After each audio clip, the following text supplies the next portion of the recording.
আসসালামু আলাইকুম, সবাইকে স্বাগতম। আজকের জন্য গুরুত্বপূর্ণ একটি ভিডিও আপনাদের সামনে উপহার করছি। আপনারা দেখতে পাচ্ছেন আমার মুরগির প্রতিনিয়ত আপনাদের ভিডিও দিয়ে থাকি। আমার মুরগি কোনো অসুস্থ নয়, তারপরও আমি এই ওষুধগুলো মুরগিকে খাওয়াচ্ছি। দেখতে পাচ্ছেন, এটা সবাই নাম জানেন, ডক্সিন ভেট।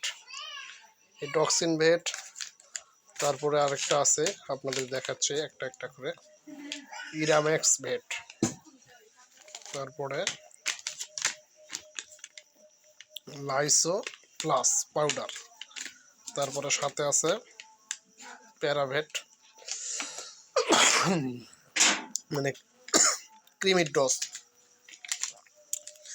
এই ক্রিমির ডোজটা অবশ্যই আপনারা মুরগিকে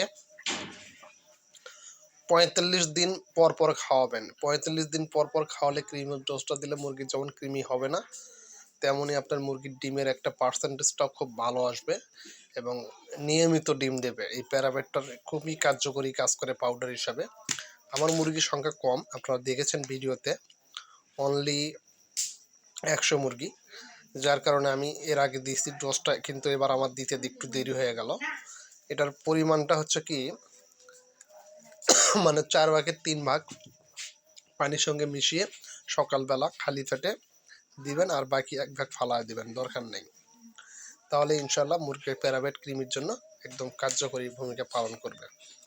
আর শীত যেহেতু পড়ছে, শীতের আগমনে অবশ্যই আপনার মুরগিকে যে ওষুধটা না খাওয়ালেই নয়, সেটা হচ্ছে এই যে ডক্সিন ব্যাট। এই ডক্সিন ব্যাটের কাজ আছে খুবই গুরুত্বপূর্ণ।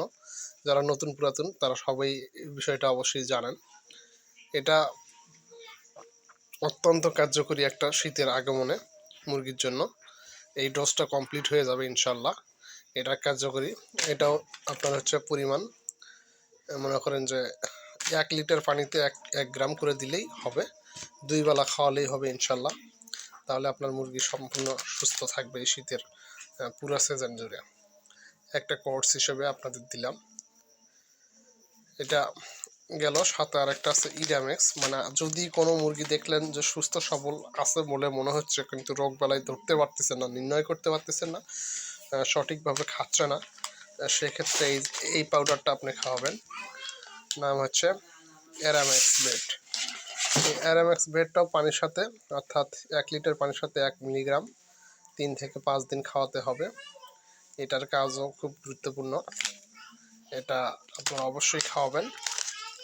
এটি কিন্তু সব ভেটেরিনারি ডাক্তারদের পরামর্শেই। আর সব সময় ফার্মের হচ্ছে গুরুত্বপূর্ণ আরেকটা বিষয়, এই ফার্স্ট বেড আমরা ব্যবহার করে থাকি। ফার্স্ট বেডটা জ্বর ছাড়া, অর্থাৎ আপনার মুরগির যদি জ্বর, পেইন, ব্যথা ছাড়া প্রয়োজন না থাকে, কখনো এটা খাওয়াবেন না। এটা হচ্ছে আপনার গুরুত্বপূর্ণ একটা বিষয়। আর সবসময় স্টকে রাখার জন্য এটা চেষ্টা করবেন। মুরগি ঝিমাচ্ছে, সেক্ষেত্রে এই মুরগি এটা রাখার জন্য চেষ্টা করবেন ইনশাল্লাহ। আরও কিছু গুরুত্বপূর্ণ ভিডিও আপনাদের সামনে আমি আগামীকাল নিয়ে আসবো। আজকের মতো এখানে শেষ করছি। আসসালামু আলাইকুম। যারা এখনো চ্যানেলটি সাবস্ক্রাইব করেনি, আমাদের চ্যানেলটি সাবস্ক্রাইব করে আমাদের সাথে থাকুন।